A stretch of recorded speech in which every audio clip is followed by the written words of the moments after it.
যেই রকম আমাদের এখানে চাঁদাবাজি ছিল, দখলদারিত্ব ছিল, ক্ষমতার অপব্যবহার ছিল, মানুষের উপরে জুলুম ছিল, মিথ্যা মামলা দিয়ে হয়রানি ছিল, এই জিনিসগুলো এখন আছে কি নাই? আছে কি নাই? সত্যি কথা বলেন, আছে। বিন্দু মাত্র ভয় করবেন না। কারণ আপনারা কি চাঁদাবাজি করেন যে আপনারা ভয় করবেন? আপনারা কি মানুষের জমি দখল করেন যে আপনারা ভয় করবেন? আপনারা কি মানুষকে হুমকি দিয়ে টাকা খান যে আপনারা ভয় পাবেন? বিন্দু মাত্র ভয় করা যাবে না।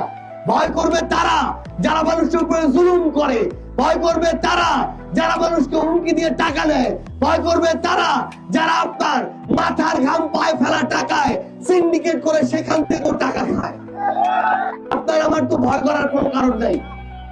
আপনাদেরকে স্পষ্ট করে একটা কথা বলি, আগামীর এই বাংলাদেশে আমাদের এই ভোট দিয়ে ওই সিদ্ধান্তটা নিতে হবে যে আমরা কোন পক্ষকে বেছে নিব। ভালোর পক্ষ বেছে নিব নাকি খারাপের পক্ষ বেছে